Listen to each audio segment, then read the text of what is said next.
There is no limit to your imagination. There is no limit to your creativity. There's no limit to human determination. These are the things that we want to forge right now in this fire of everything that's going on. So we come out of it not bitter, but we come out better. I'm Luke Story.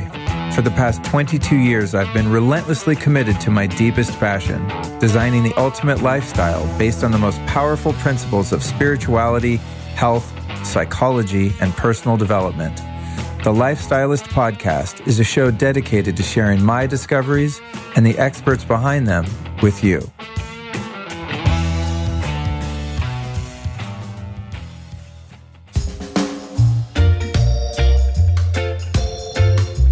Yo, I am super pumped to share with you beekeepersnaturals.com. Now, if you heard episode 175 with founder and CEO Carly Stein, you know exactly what I'm talking about.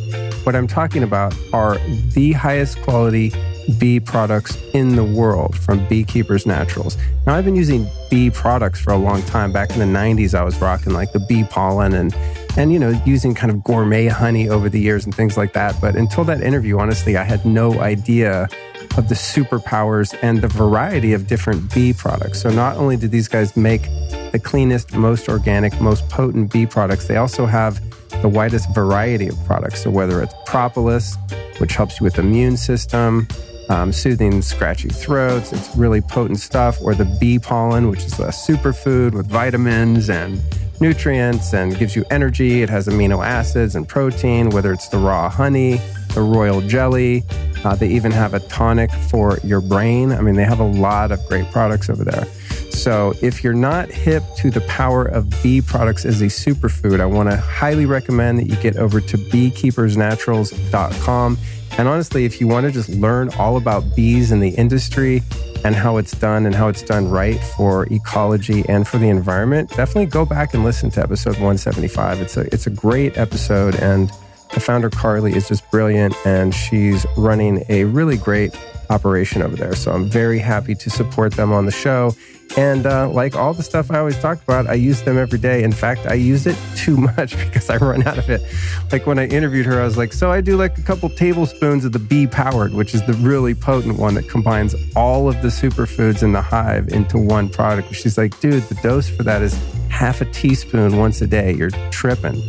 But, I'm hardcore because it just tastes delicious and it gives you like instant energy. So definitely get over to beekeepersnaturals.com. When you're there, if you enter the code LIFESTYLIST, that's one word, LIFESTYLIST, you'll save 15% off your order. So go to beekeepersnaturals.com, enter the code LIFESTYLIST. Our guest today is Jim Kwik, and I think he'd be really proud of you because you remembered to tune in to this show, and he's a brain and memory expert. Today's episode is number 280. It's called No Brain Left Behind, Becoming Limitless with Jim Kwik. Here's what we talk about in today's show. Limitless, upgrade your brain, learn anything faster, and unlock your exceptional life, which is Jim's fascinating new book. Now, we spent a lot of time breaking down his book, and normally I don't really like to just sit there and talk about someone's book because the episode kind of, I don't know, it sounds commercial. It's like an hour-long, infomercial to sell their book. And I love that people write books, and I'm very proud of them, and I want to support them. That's awesome. But I often want to ask questions that are a little bit out of the box. I think that's why many people like this show. It's spontaneous and not a sales pitch, hopefully. However, his book is freaking awesome. And when he started to break stuff down, I kind of switched gears and was like, yo, let's roll with this. I mean, the stuff that Jim teaches in this episode is just absolutely life-changing. Now, I don't have notes on what he talked about. I only have notes on what my questions were that he answered. So I'm going to give you a couple bullet points of what we talk about, but just trust me, this episode, no pun intended, is going to blow your mind. But here's a couple of the points. How he's remaining positive in the midst of the current coronavirus pandemic, how we can break negative patterns and create positive ones when it comes to our thinking and our attitude, how to deal with our technology addiction, and how devices actually ruin our ability to focus, something I've definitely noticed in my own life. Like if I wake up and start scrolling Instagram, my focus is shot for the day. So we talk a lot about like how to fix that. the 4 supervillains, hijacking your neural pathways, how to eliminate brain fog, why it's so hard to focus sometime. And spoiler alert, it has a lot to do with our devices and social media, self-limiting language and negative self-talk, and how to stop it from interfering with your life and goals, and some of the tools he uses to stay in the present moment. And beyond that, he really lays out a framework for learning and improving brain function that is absolutely fantastic. Before we get into that, I'd like to invite you to follow me on Instagram. You might not know this, but if you followed me at Luke Story, you could watch all of these interviews live in the moment. Every time I do a talk, anytime I'm shooting videos on different biohacks, even sometimes just sitting playing guitar or any interview I'm doing, basically everything I do that is in any way educational, inspiring, or entertaining, I live stream on Instagram. It's really the platform that I pay most attention to. It's also the one that for the time being seems to have the least amount of censorship, although I'm very nervous about that at the time of this recording. So please follow me on Instagram at Luke Story. It's a great way to stay connected to all of the content that I'm putting out. And while we're at it, I'll give a shout out to Facebook, even though there's many things about Facebook in terms of their censorship that I find highly repugnant. I do have an amazing Facebook group. It's called the Lifestylist Podcast Facebook group. We've got, 5,000-6,000 people in there now. It's very robust, very active. And I go in there sometimes and answer questions and, just hang out and chat. I also take questions from the group and do solo shows where I answer them. It's just a great place where you can meet like-minded people. So that's the Lifestylist Podcast Facebook group. And then again, my Instagram is at Luke Story. All right, enough about me and my social media. Let's get back to our guest, Jim Kwik. As a kid, he was known as the boy with the broken brain. He had a childhood head injury at age 5 that left him struggling in school big time. And for a while, he even believed he could never be as good as other kids when it came to learning. Boy, he proved their asses wrong, as you'll see in this interview.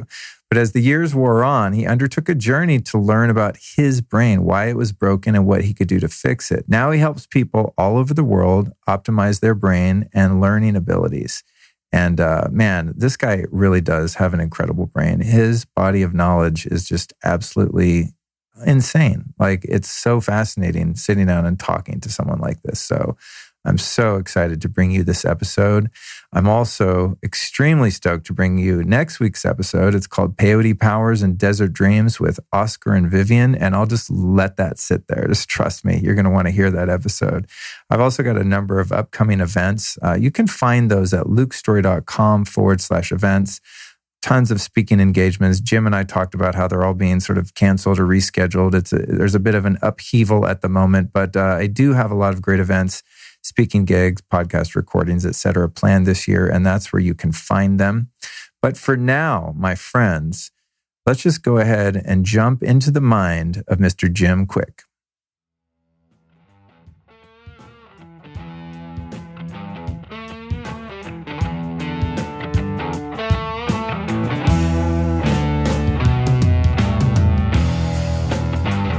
Jim Kwik, back for your second appearance on the Lifestylist podcast. It's really good to see you, dude.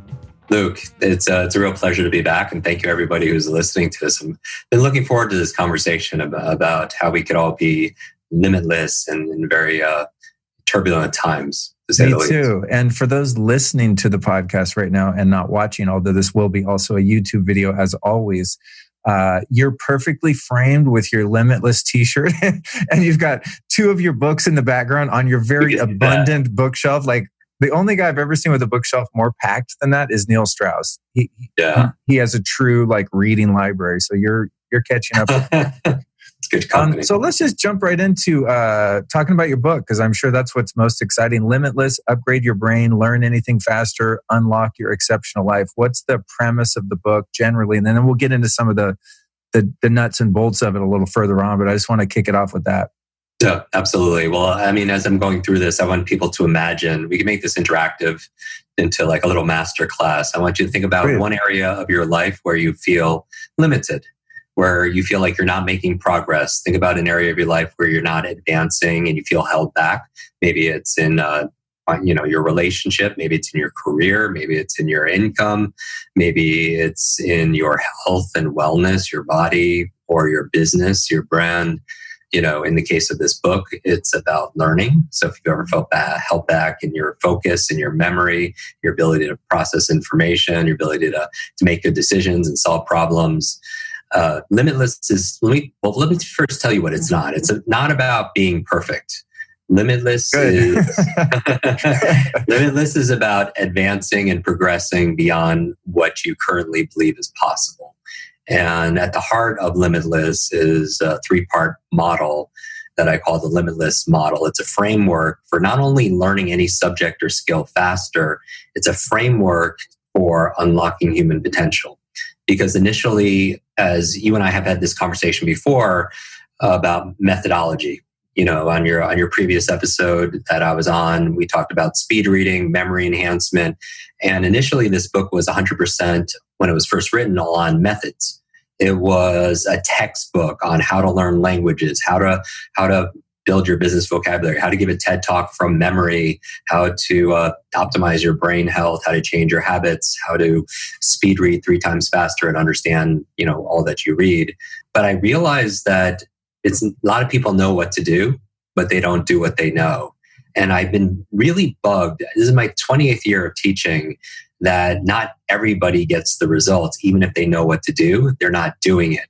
I'll teach them very simple ways of remembering names or easy methods to double their reading speed and focus. And yet people still don't do it. So the eternal question in this, performance space or personal self-help space is why is common sense not common practice?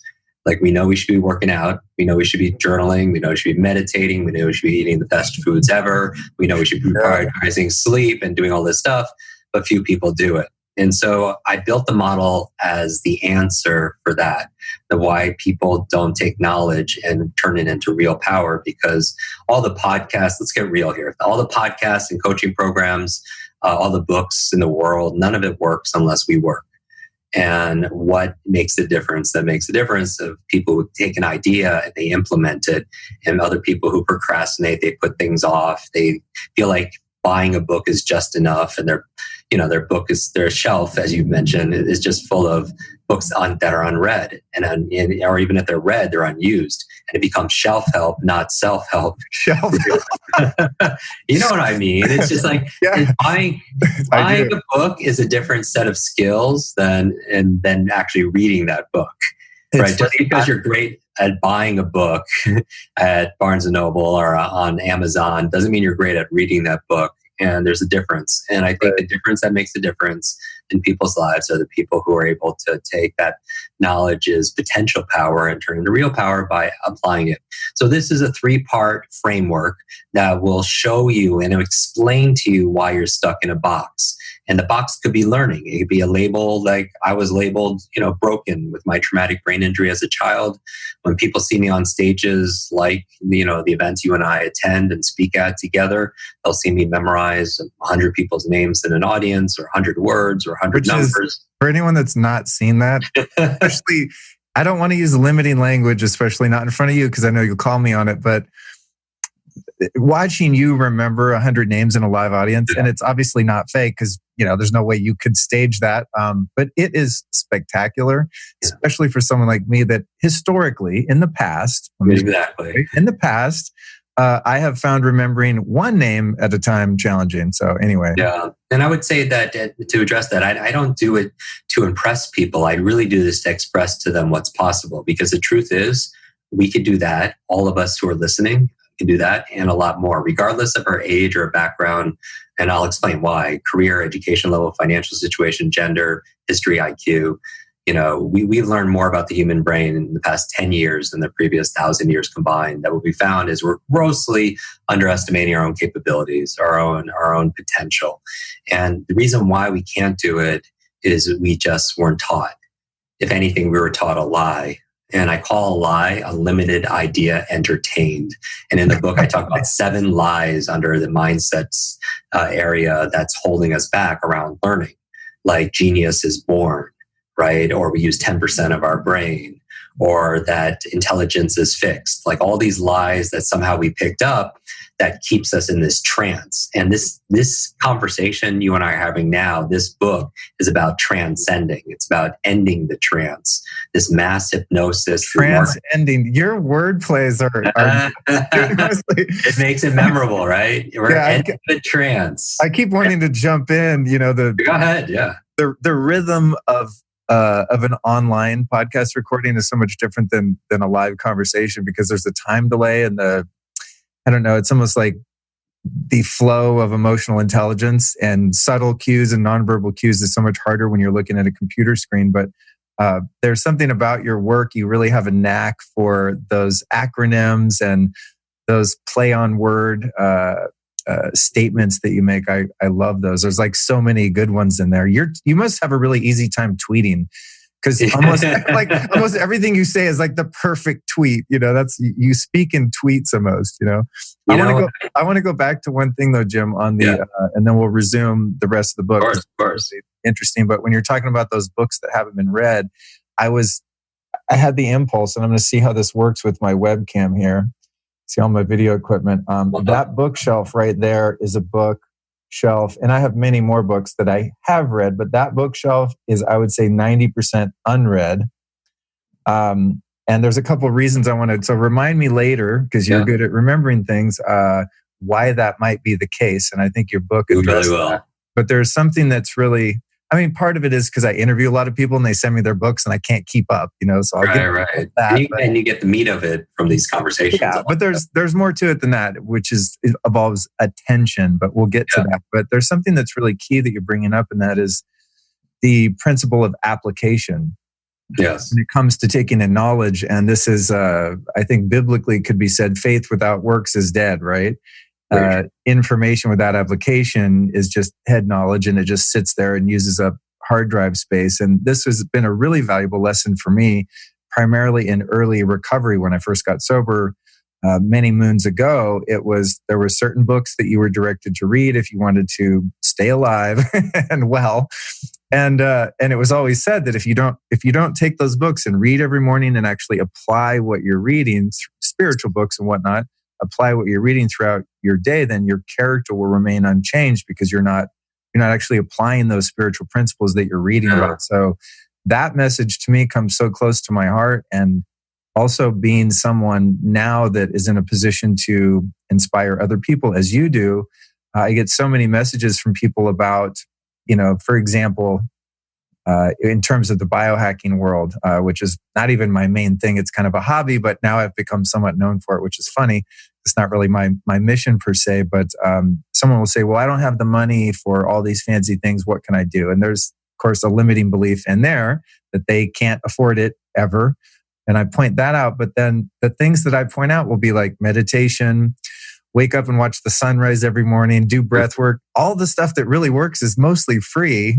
And I find that people won't do it. They want the gadget, the supplement, the thing that they can't afford as an excuse to not change and not get the desired result that they're going for, which is more peace in their life, vitality, whatever it might be. So I love that you're really creating a framework to teach people how to break out of that really bad habit of not applying the information you learn. Because as you said, the information's there.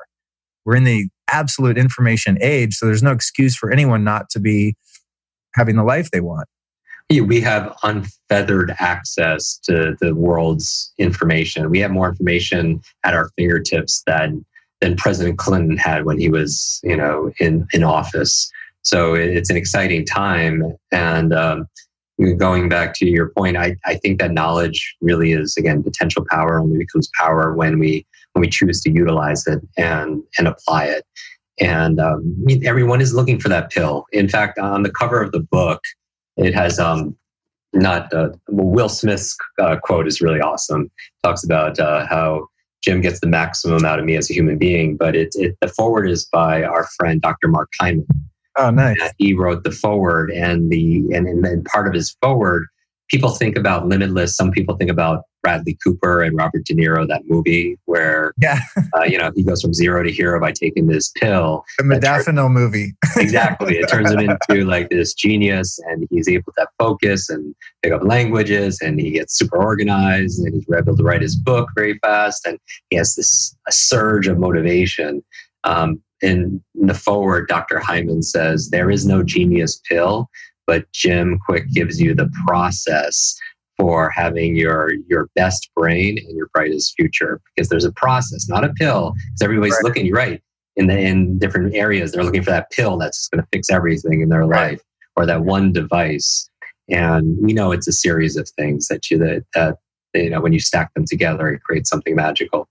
And so I believe that this framework is the explanatory schema for why we are held back in a box where we feel like we're contained. And also, it also allows us to liberate ourselves. And again, Limitless it's about redrawing the borders and boundaries around our life that got imprinted on us through expectations, through experience, through our environment.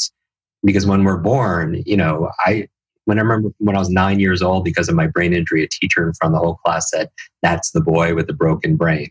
And that label became my limit. And in what area do you feel like you put labels on yourself, or maybe people around you put labels, and it put you in that box?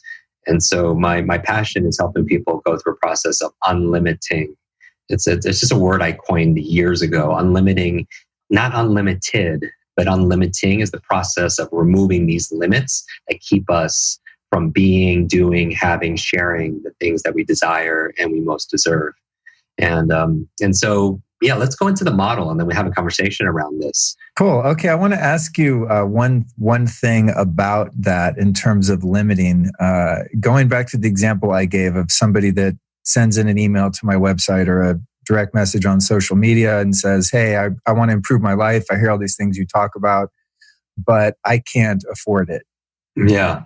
Or in my case, and I've been really working on ferreting out subconscious limitations that I have in terms of wealth and abundance, financial security, etc. And sure. How I'll notice that with myself is I'll observe someone who is perhaps a peer or someone that I know that has much more wealth than I do. Or I'll, walk through my neighborhood. Sometimes I live in Laurel Canyon in LA, and, there's a lot of crappy houses in Laurel Canyon. It's like a hodgepodge, but there's some really beautiful homes as well, depending on what street you're on. And I'll find myself every once in a while walking by a really cool house, and I'll go, "Oh man," inside my mind, I go, "Oh God, that house is so dope. I wish I could have a house like that." And then this little demonic voice from who knows where I picked it up will come in and say something to the effect of, "Luke, that's for those people." Right? Like, who are you kidding? Like you got to have the one down the street that you have, which I'm very grateful for. It's fine. But you always are in expansion and growth, and it's in the nature of us universally that we want more. We're just kind of wired that way, right? So I'm grateful for what I have, but I'll see that little voice in the same way, perhaps, that person that messaged me and said, I can't afford this supplement or this biohack, the red light therapy, whatever it is. And it's actually not true that they can't afford it, because they can on one plane of reality, right? Maybe not right in that moment, but it is possible for them to have the financial abundance with which to buy whatever they want. It's out there. Yeah. In the same way that it is completely possible for me to have the house 5 houses up that I like better than mine, if it weren't for that thought subconsciously that now is becoming more conscious that says I can't. So what I'm observing is that person up the street that has the house that I want, probably the only difference between them and me is they don't believe that they can't have it. Right. So they found ways to make it happen because So I'll give you 3 reasons, because the model explains it perfectly. And so let's use this as an example. Okay. I can't afford X, this house, this Juve light, this whatever it happens to be. And that can be one of the beliefs. And for people that are something else's, it's their health, or I can't have a great fulfilling relationship, or start a business online, or be able to read a book a week, whatever it happens to be. let's think about that and hold that in our space. And I'll just walk you through this process. Okay, cool. So there's 3 forces that keep you limited in that box that are invisible. And so when I say a box, it's a metaphor, right? It's a 3D box or a cage. And the 3 dimensions are these 3 M's of the limitless model. And so you're right. I alliterate everything. I use mnemonic devices and acronyms, and I have these kind of quickisms because they're easy to remember and they're easy to share with other people. That's why people retweet them and post them, because they're solid ideas, and, making them more memorable, helps them to have this sticky effect, right? Okay, so the limitless model, I want you, actually, if it's possible, to take out a piece of paper. Sure. And if you can't do it, if you're listening right now, just imagine it in your mind. And if you can't imagine it, I want you to imagine you can imagine it. I love that. I've got And one. so we are going to draw 3 circles, but they are 3 intersecting circles, like a Venn diagram. You're familiar with a Venn diagram?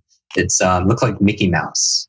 So here, actually, the difference, it's actually Mickey Mouse, 2 ears and the face. So it's kind of like in a triangle format. Got it. You have, and I'll go through it in specifics. But basically, how's that? Perfect, exactly that. Okay. And then, so you can show the people at home, and basically, let's talk about the one in the top left. Okay. Now, these are the 3 M's to becoming limitless. And remember, this is if you want to remember names, read 3 times faster, make more income, have greater influence, start that business, deserve that house, whatever it is. These are the 3 M's that must be in place. And if you're missing one, you're likely to have a gap between where you are and where you want to be. So the first M is your mindset, which we kind of delved into a little bit. Now, mindset, I am defining as the set of assumptions and attitudes we have about something. These are basically what we believe is possible, what we believe we are capable of, what we believe we deserve.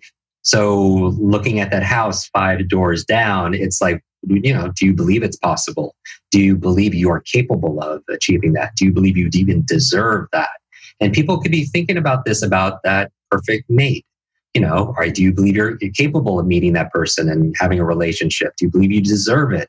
Do you believe that you deserve to lose that weight or live longer or have, or start that business? Do you really believe you're capable of being that online thought leader, influencer, whatever? Because all behavior is belief driven, because we are like thermostats. And when we set an unconscious temperature, we tend to create the environment to match that temperature. Oh, that's so that temperature is just like that temperature could be a weight. It could be your body mass index. It could be your income, or it could be that kind of person that you feel, that house, whatever that is. But that are what we believe. We always level up, that the set point, whether it's our identity or it's our capability. So the first area is mindset. We can go deeper into that. In the book, I talk about 7 lies, limited ideas entertained, that are really BS. They are belief systems, right, that hold us back. And I've identified the 7 fundamental ones, and we've covered some of them. Intelligence is fixed. Genius is just born. If somebody is just born, they're born to have that house, right? As opposed to the truth, which is genius is built. I'm not talking about IQ genius. I'm saying somebody who is excellent in their field, right? Or having a perfect and wonderful health or relationship that is built. That people aren't necessarily born. Now, granted, we know when it comes to your intelligence, your memory, 1/3 of it is predetermined by genetics and biology, but 2/3 is in your control in a lot of stuff. Now, some people believe with epigenetics, we have 100% control over, how our genes express themselves, but we have more control than people think. So that's your mindset. Now, here's the thing. I could teach you in this book how to remember names and how to remember facts, figures, foreign languages, everything. But if your mindset is, I'm too dumb, or your mindset is, I'm too old, or your mindset is, I'm slow, then you're not going to be able to take advantage of that method, because all behavior is belief driven. Even our self-talk, when people come up to you saying, I can't afford it, people come to me saying like, I have a horrible memory. I can never do this. I'm too old. And I always say, stop. If you fight for your limitations, you get to keep them. So many people are arguing for their limits. And if you argue for your limits, they're yours, right? And so that self-talk is so important, and we can address it here, that our brain is like a supercomputer, and our self-talk is the program it will run. So if you tell yourself, I can't afford that house, I can't afford that, I'm not good at remembering names, you will not remember the name of the next person you meet, because you program your supercomputer not to. If people truly understood how powerful their mind is, they wouldn't say, think, or feel something they didn't want to be true. And I'll say this again.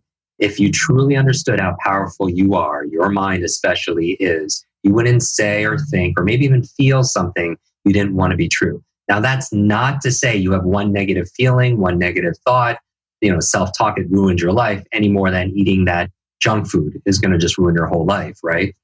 Junk food is interesting, right? Because I don't see that as a thing. There's like junk and there's food, but I don't know what junk food is. But, the idea though is if you did it consistently, ate that junk food, then it would have an impact. But a lot of us have this consistent habitual self-talk, like we're not enough or we can never afford that, right? And so you want to be mindful of your self-talk, and self-awareness is a starting point because, catch yourself.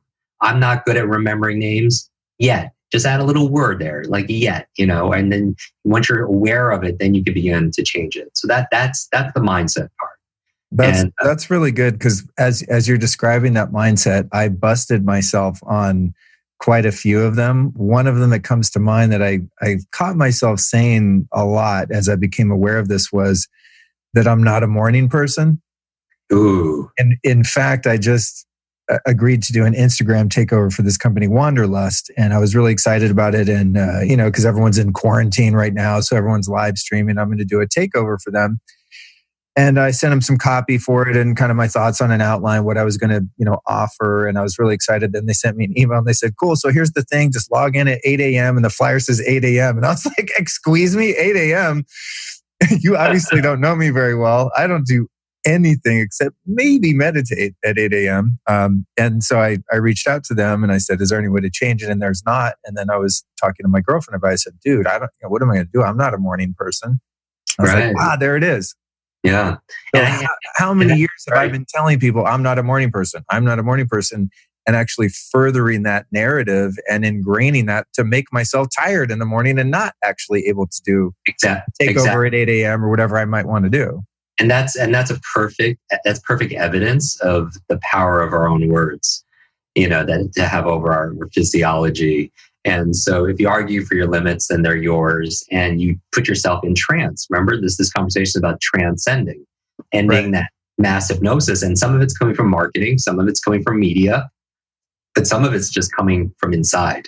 And we can control that and stand guard to our mind, especially more than ever now, right? With everything that's going on, there's a physical threat, a pandemic, but also there's this virus of the mind that is having, all it's really disempowering, because chronic fear, anxiety, stress, what it does to the brain, it shrinks your brain. We know that chronic anxiety and stress shrinks your brain.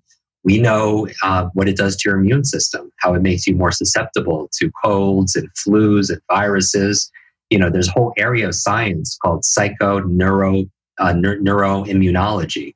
The power of the mind over your immune system. So if you're under threat all the time, and just because this conversation is timely right now with everything that's going on, it's like you have a part of your brain called the reticular activating system, RAS for short, and it determines what you let into your filter, because you're not primarily, your brain is a deletion device. And let me qualify that. At any given time, there's a billion stimuli that we could be paying attention to, a billion things. So primarily your brain's trying to delete it and keep it out, because if it let everything in, we would be insane, right? It would be way, way too much overload. And so what comes in are the things that we care about, the things we focus on, the things we ask questions about. Like, the example that I use in the book is years ago, my sister would send me postcards and photographs of a very specific kind of dog. It's a pug dog, specific breed, right? Smushy faces. You could dress them up as ballerinas. They don't care. They're just very docile. And I was like, why is she sending me all these postcards, emails of these pug dogs? And I realized her birthday was coming up and she's quite a marketer, right? She's kind of planting the seed. And a funny thing happened, Luke. I started seeing pug dogs everywhere. I would be at the grocery store. Imagine me in Air One and the person in front of me is carrying like a pug dog at the cashier. I'm jogging in my neighborhood and somebody, I swear to you, is walking 6 pug dogs. And my question for everybody who's listening is, where were these pug dogs before? Did they magically appear in the universe and in my neighborhood? No, of course not. They were always there, but they were outside of the billion. Those are part of the billion I was keeping out of my brain because it wasn't important until I started asking questions. Then it became important. I started spotting them everywhere. But here's the thing about your mind when it comes to your mindset and why it's important to feed your mind positive, productive, peaceful things is that if you just focus on what's going on, and I'm not saying be ignorant and not be aware of what's going on in the world, right? But also understand how media works. That if it bleeds, it leads. That if you could die and and you need to find out at 7:00 what the new news is, right? So I understand that. But what I don't understand is the indulgence where people are spending all their time wrapped up in this. Because here's what happens: your mind has an algorithm, much like social media. Have you ever been scrolling through like Facebook, Instagram, and if you love cats, you start liking all the cat posts that you see in your friends' feeds. And then what happens? You start seeing more cat posts, right? Because there's an algorithm that's there. And same thing with your mind. There's an algorithm. If you just focus on all the fear and all the darkness in the world, that's all life starts feeding you. Your mind just starts processing that. And what happens is you don't have enough bandwidth to shine a light on what you could be grateful for. You're missing out. You're deleting what the opportunity is or the possibility is. And that's the danger of really not standing guard to those doors of our mind, right? And also what other people say, their expectations, their opinions about, who we believe that we are and what's possible. And so that's mindset. Now that's before you jump out of mindset, that's just, as you said, so timely right now with everything going on in the world, which I'm sure we'll be feeling the repercussions of by the time this comes out in a few weeks as well.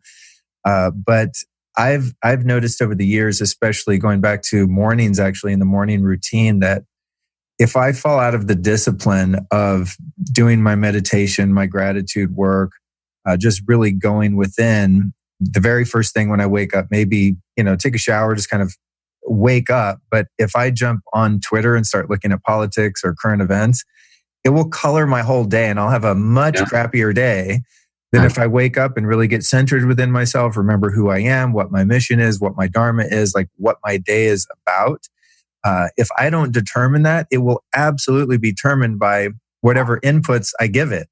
Isn't that crazy? Yeah, it's incredible to watch that happen. And, even knowing that for all of these years, sometimes I still find myself lacking the discipline because it's just so tempting to get that dopamine hit or, the feeling of, that sort of familiar feeling of anxiety that comes with checking in with the world or even getting on emails or text or whatever. Before I really am grounded in who I want to be that day and how I want to respond to whatever inputs come. And it's just, of all times in the day, I think it's really important for us to remember that the morning really does set the tone for what direction your mind's going to go. It does. I have a video online. We covered this in our podcast 3 different times. One of the videos has 9 million views, basically talking about what you already know. And what you're talking about is the benefits of not touching your phone the first half an hour or hour of the day, pre-input. Meaning that when you wake up, and I'll give you the science reason for it, is just when you wake up, you're in these very suggestible brainwave states, alpha and theta. You're in this relaxed state of awareness, and you are extremely suggestible. So if the first thing you do is pick up your phone, and what you're rewiring your brain to do is, number one, to be distracted. And distraction is a muscle. Oh man, that's so true. That's so true. Is a muscle. It is a muscle, just like focus and presence is a muscle. Mindfulness is a muscle, but distraction is a muscle. And whatever we're doing on a regular basis, we're getting better at. And so you're training your brain in this relaxed state, very suggestible state, to be very distracted. Because every like, share, comment, cat video, whatever, is that exactly what you said. It's a dopamine flood along the learning, motivation, receptors of systems of your nervous system, and it makes it addictive. So you're training yourself to be distracted, and you wonder why later that day you can't focus in a meeting, or you can't focus in class, or when you're reading, you read something, you forget what you just read because you cannot focus because you're building your distraction muscles. But the second reason why you don't want to pick up your phone the first time, right away in the morning, is not only is it rewiring your brain for distraction, it's rewiring your brain to be reactive. Like, you used a very powerful word, use the word respond. Respond is very different than reacting to things. And so what do I mean by that? Just like you said, you could get a message, a voicemail message, a text message, a social media message, some kind of email or whatever, and it could color your whole day, right? It could put you in a bad mood, and it hijacks your brain, and automatically you're on the defense. You're fighting fires. It's like, oh, this is what's going on with my team or this or client or whatever. And then you're reacting, not properly responding. And we've all heard the phrase, if you want to win the day, you have to win that first hour of the day. You want to prime your mind. We did a whole episode on the 10 things I do every morning. People just search Jim Kwik morning routine. 10 things I do every morning just to jumpstart. It's different than Tim's and Oprah's and Tony's. Mine focuses on getting my brain. And one of the things that I don't do is touch my phone the first half an hour of the day, just for those reasons. I want to be present. Things that I do though are things like brush my teeth. And people think, like you said, not only, what the other excuse is not, it's a lot of money or it takes a lot of time. Right? Yeah. I'll do that. Takes time. And like when I'm saying brush my teeth, you're like, what does that have to do, Jim, with my brain? I teach people how to brush their teeth with the opposite hand. And it's subtle, right? But what it does is neurologically, there's a brain-body connection. We know that if someone has a stroke on their left side of their brain, that if there is paralysis that manifests, it'll happen on the opposite side of your body, and vice versa. And it's not just the brain-body connection, there's a body-brain connection. And using certain parts of your body will actually stimulate new parts of your brain. We know jugglers, study done at Oxford University, have create more white matter, right? So as your body moves, your brain grooves. There's a tweetable right there. As your body moves, your brain grooves. I wonder if that's true of drummers. Have there been any studies? Yes. Very much so. The ambidextrous nature of drumming itself. It's always fascinated me that a human being can actually do that, or piano players. We find that they're better readers also, which is interesting. We have students, we have an online a month program on speed reading to triple people's reading speeds. We have students in 195 countries, so we have a lot of data. We find that the best readers naturally, they tend to be left-handed. They tend to be women, and they tend to play a musical instrument, just like what you said, especially an instrument that requires both hands, and because it stimulates both sides of the brain. And so it's very, very interesting. But the reason brush your teeth with the opposite hand, first of all, it helps create new connections, neuroplasticity on the other side of the brain. Number two, it forces, it's difficult. And I think it's important for us to get comfortable being uncomfortable. That I believe that if you just do the easy things in life, procrastinate, put things off. If you do the easy things in life, life is hard. But if you do the hard things in life, life becomes easier, right? If you do those hard things, if you work out, you do the ice baths, you do all the things that the stuff that you do on your shows and on your socials, they're difficult, but your life gets easier because you get stronger and better because of it. So brushing with teeth the opposite hand is difficult a little bit, and it just challenges yourself. And that grit comes out when you need to go on stage or when you have to go into that meeting, where you're a little nervous, you're comfortable doing uncomfortable things. But the real reason I have people brush their teeth with the opposite hand as one tip to start off your morning is it trains you to be present. It's the opposite of checking your phone. Or like most people, their mind is everywhere. They're distracted thinking about, shiny objects, whatever. But when you're brushing your teeth with the opposite hand, it forces you to focus and be here, be now. So it's a meditative mindfulness practice, brushing your teeth with the opposite hand, because you have to focus on doing it. So your mind is here as opposed to somewhere else where you're training your distraction muscles. So simple things like that, which doesn't take any time, right? Even in my morning routine, I take a cold shower, or on Instagram, you see me every week doing like full on 5-minute ice baths or whatever.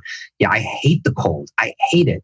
Like, I grew up in the Northeast. Right now I'm recording, I'm in New York. I don't like the cold, but I still do it because you're training besides the benefits of lowering inflammation, resetting my nervous system, great for your skin and everything else. It's doing difficult things and challenging yourself. And that takes us to actually the second M, which is motivation. Okay. So the second circle to the right. I'm gonna write this down for those watching. Yes, it's mindset. And the second, it's backwards, but you get the idea. Exactly. So you have mindset is one, and motivation is the second thing. So what keeps you in this box? I want everyone to think about that box, about, I can't get that house, or I can't get that significant other, or achieve that business, or whatever, right? Part of what can keep you there is in your mindset.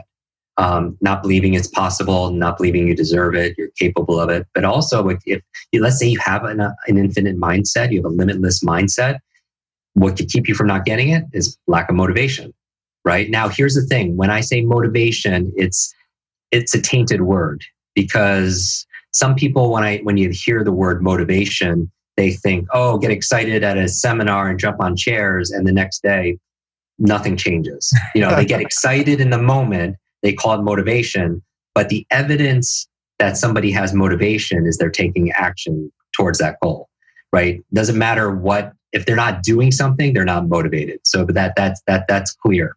Now, cool. So motivation isn't a feeling of enthusiasm. Motivation is actually executing something that you're motivated about.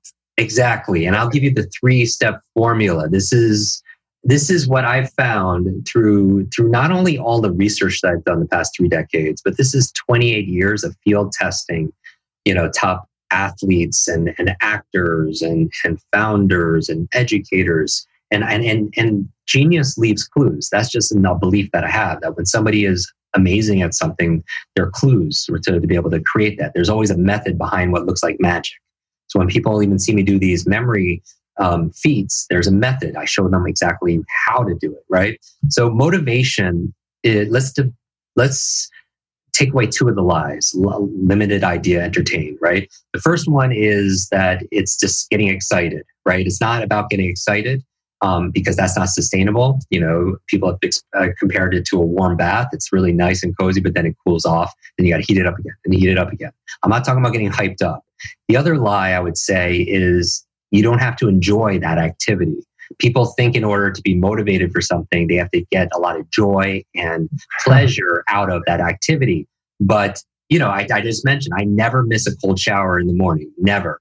I never miss or an ice bath. And I hate it. So I don't enjoy it, but I still do it. So here is an example.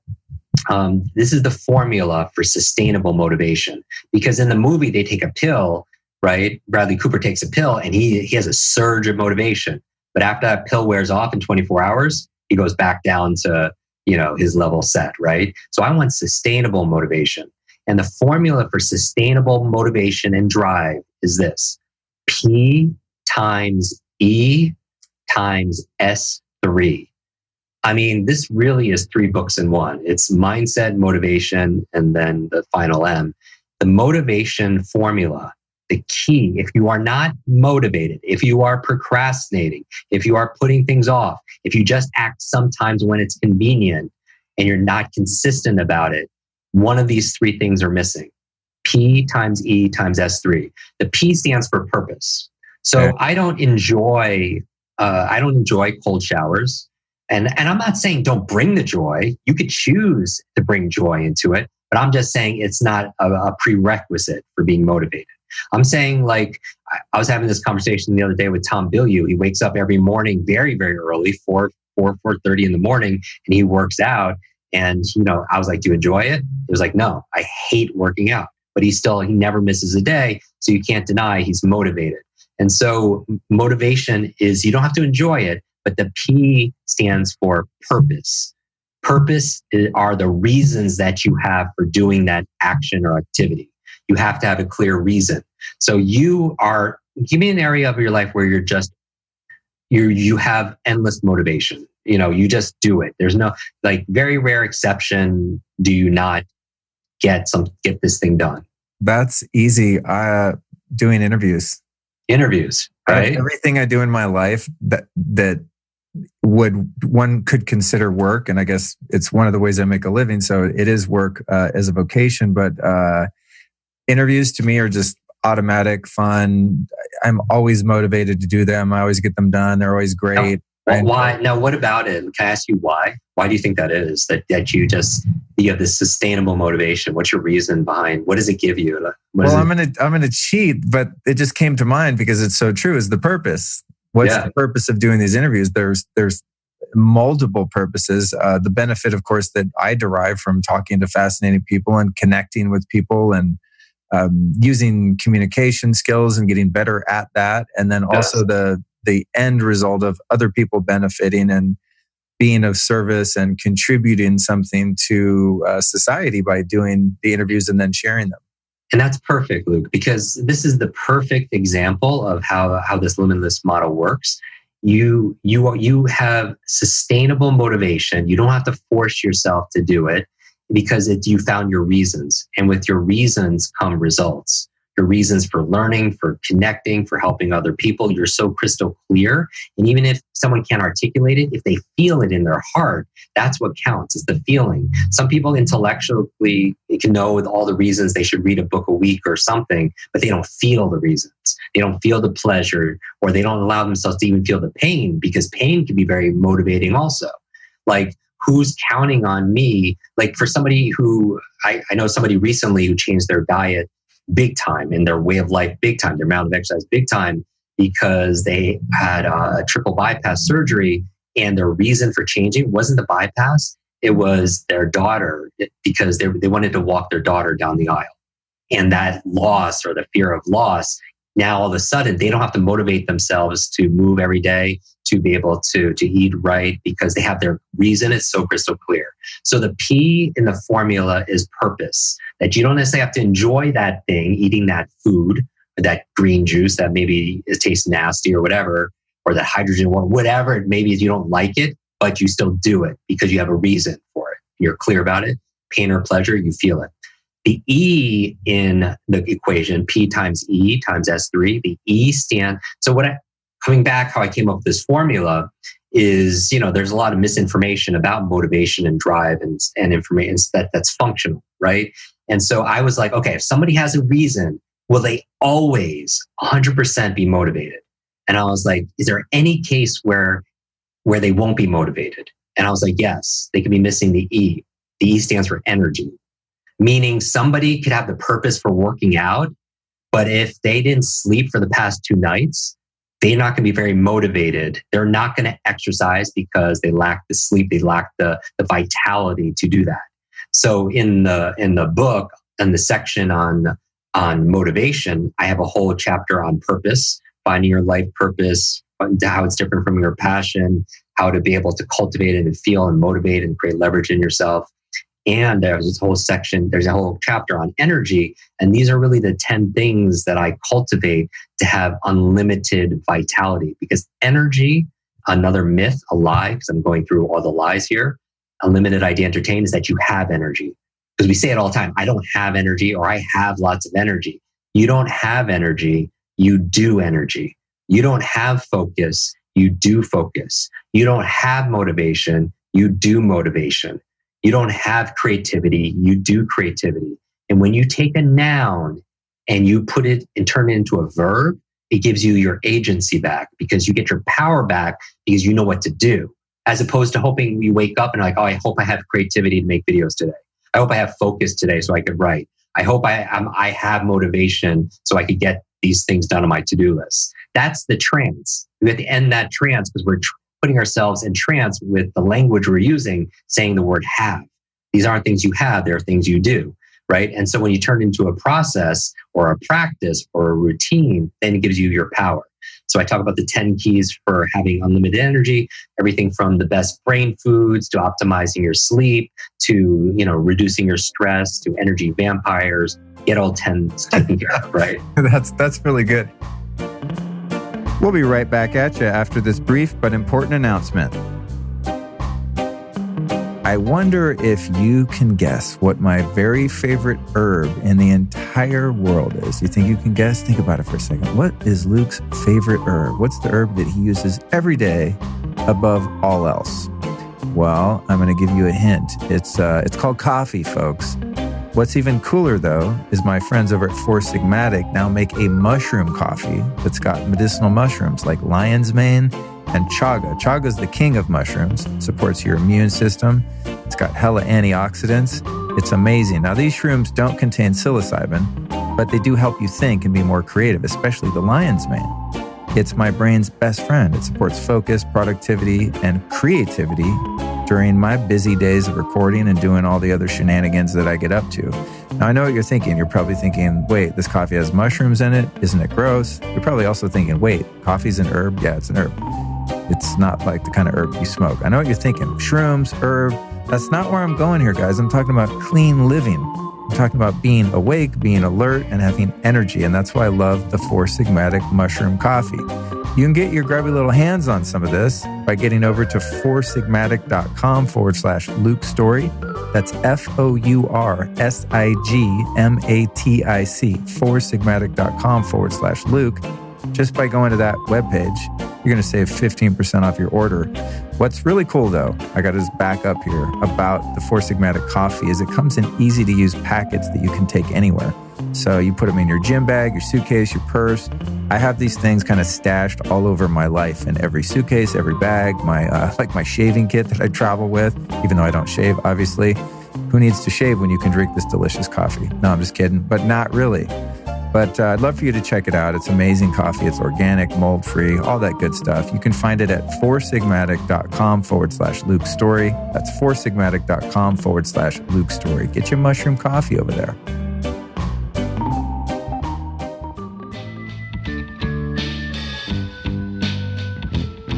After doing 250 odd episodes about how to improve your health, one reoccurring theme keeps showing up when I talk to the health experts that I interview, and that is the effect on light on our body.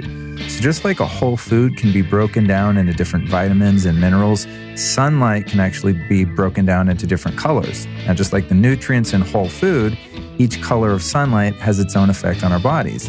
And each color has its own unique properties and penetrates your body in different ways. So once absorbed into your body, light energy is converted into cellular energy. And this kicks off a series of metabolic events like the formation of new capillaries, elevated production of collagen, and the release of ATP.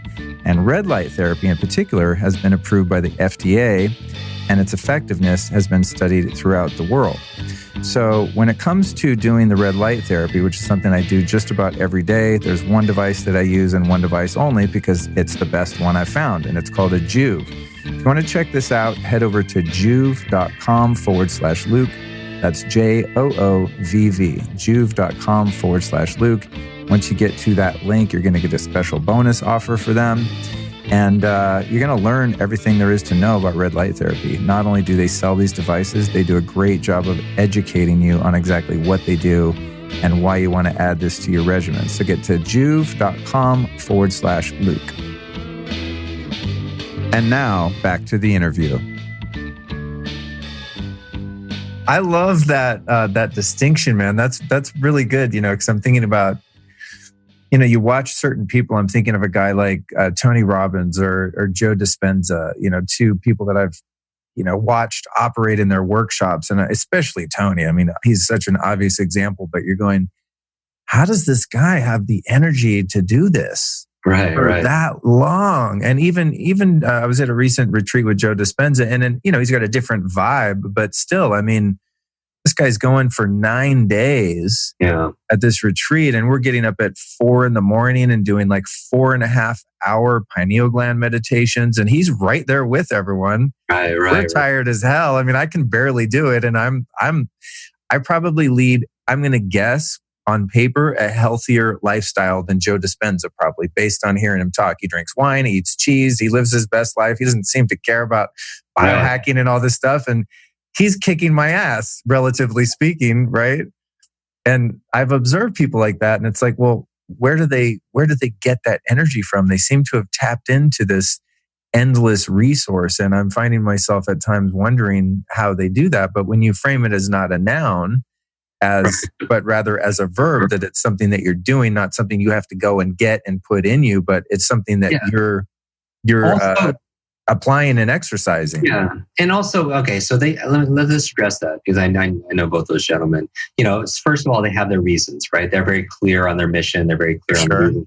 But they're also, the context, also being on stage is their platform. Like right now, you mentioned you have another interview right after this. A lot of people could watch you and say like, oh my goodness, how can this guy interview so many people in just a handful of days, right? So everybody has their stage of life. And That's also, true. you can also get energy, speaking from somebody who does 10-hour days, 4 days straight on my own events also, you also get a lot of energy from the audience also as well that fuel you also. And so there are all kinds of ways. So, and that's one of them, is one of the 10 keys to energy is that positive peer group that you're always around. Because, again, you could be motivated or have a purpose for reading a book a week or reading an hour a day. But if you just ate a lot of processed food and you're in a food coma, you're not going to be very motivated to read that book. So that's why energy is important. Or if you're spending time with someone who's close to who's an energy vampire, some people are batteries included, but some people are batteries just are not included. And they're just stealing your energy. And you're just like, I'm not motivated to do anything right now because I'm just spending so much time. You know what I mean? But being in a room full of people who are enlightened, I mean, that, thousands of people, and we're all that we feed each other in our energy. So energy is number 2. Then my mind goes, okay, P times E. You have purpose or clear reason, you feel it, and you have unlimited energy. Do you 100% always act? Is this person always motivated? I'm doing this thought experiment and I'm thinking, no, I can find one more exception. If somebody has the purpose, right, and they have unlimited energy, what will keep them from doing something is something I call S3. They don't know the small, simple step, because instead in their mind is, oh, what are they motivated to do? They say they're motivated to build the next multi-million-dollar business, or to find and develop their relationship with their soulmate, which they haven't met yet, right? Or have the perfect body. It's this huge thing. And in their mind, they're not motivated because it's either too big or it's too confusing. You know what I mean? Like they don't know where to start.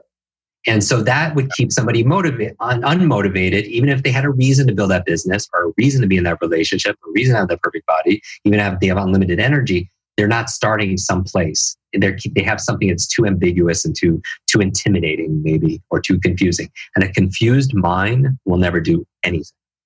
All right. So a small, simple step would be an example is, not saying that you're going to read 45 minutes a day. Is like, I'm going to read one sentence, because who's going to stop at one sentence? It's such a tiny, small step. You cannot fail. Right. And like our friend, Dr. BJ Fogg, who I've interviewed a number of times, he heads the research lab at Stanford University for behavioral psychology. And he's a master of tiny habits. He was like, flossing is good for you. It helps you live longer, but some people don't floss. And they have to break it down into a tiny habit, what I call a small, simple step. Don't try to floss all your teeth, floss one tooth, right? Because nobody's going to stop at one tooth, right? Don't try to say, I'm going to work out today. Maybe it's just, I'm going to get to the gym, or I'm going to put on my running shoes, right? Such small, inch by inch, it's a cinch, yard by yard, too hard. So that's the motivation. And that keeps you in a box. If you could have the unlimited mindset, but you're not motivated because you lack purpose, you lack energy, you lack what to do first, it'll keep you in that box in your relationship or lack thereof, your health or lack thereof, your business, your income, lack thereof. Now, somebody could have like this limitless mindset and limitless motivation, but the third circle are the methods that you're using, the methodology. And again, this book used to be 100% just all on methodology, me telling people how to remember names, how to learn languages, how to speed read, how to be a great listener, how to think clear, how to do things, teach your kids.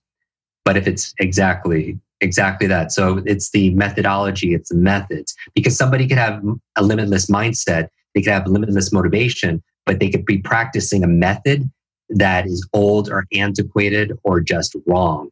Like I remember a certain thought leader when like 20 plus years ago, I heard him say like, hey, every morning, have fruit juice every single morning. And I remember being in college. I didn't have any money in college, and I would take the quarters and the change that I would scrape up, and I would walk 2 miles to the grocery store, buy 2 pounds of organic oranges, come back and squeeze all that. It took all this time, took money I didn't have, and I would make. And then later on, the person recants and be like, "Don't drink fruit juice. Too much sugar. It's going to corrupt candida and all this thing." But I did. I was motivated. I had the right mindset to be healthy, but I was using a poor method. Right? People could be motivated and have a mindset for business, but they could be using poor practices in advertising, right? Or in learning, I document all of like the old ways of learning, like ancient, just old repetition, right? That is not the best way of learning something, memorization. Like subvocalization is not the best way of reading. What I mean by that is, you ever notice when you read something, you read a book, you hear that voice inside your head? Hopefully it's your own voice. It's not somebody else's voice. Yeah. For a few people, a whole committee of people. Exactly. Yeah. The reason why it's a bad or antiquated method is because if you have to say all the words inside your head, you can only read as fast as you could speak. That means your reading speed is limited to your talking speed, not your thinking speed. That's why people could be listening to this right now at 2x or 3x, because they could think that fast, but they can't talk that fast. And wait, so you're saying you can actually read without internally verbalizing the words? I didn't even know that was possible. That's the only way I've ever read. And that's why. And that's why. And no, but dissect this back into the limitless model. Okay. Like when you apply it, we learn this method of reading. How old were you the last time you took a class called reading? How old were you? 5 or 6, maybe? Exactly. So most people still read like a 5 or 6 year old. That subvocalization got there because first you had to read out loud, because you had to. Your teacher needed to make sure you're speaking, saying the words phonetically, reading phonetically, right? But later on, your teacher taught you to put this by saying, read quietly to yourself or read silently to yourself. And that's where you took that external voice and you internalized it. And you said, in order for me to understand it, I have to hear it out loud or inside my mind. Now, here's the lie. It's a limited idea entertained, because is it absolutely true that you have to say all the words in order to understand the word? Like when you see a stop sign, nobody says stop in their mind, but they understand 100% what it means. 95% of the words in all our books, they're sight words. They're words you've seen thousands of times you don't have to pronounce. Because words are symbols. Like just like punctuation marks are symbols. You don't say comma, you don't say period, question mark, exclamation mark. You don't say those things. We don't say and, there, the, because of, this, that. Those are filler words, right? And so we know that the fastest readers, what we do is when we train them is to reduce subvocalization, because you start seeing the words and the meaning as opposed to hearing it, because you don't have to hear it. But anyway, this is an example of an old antiquated method that we learned. And so we're just upgrading it in this book. Like, here's how you should memorize today. Here's how you should read today. Here's like school. And there's 5 areas that we talk about, right? Focus, study, because you have to be able to concentrate. So we have a whole chapter on how to focus, because there's no classes on how to focus. You going to your kid and saying, hey, focus, is like going to a kid say, hey, play the piano.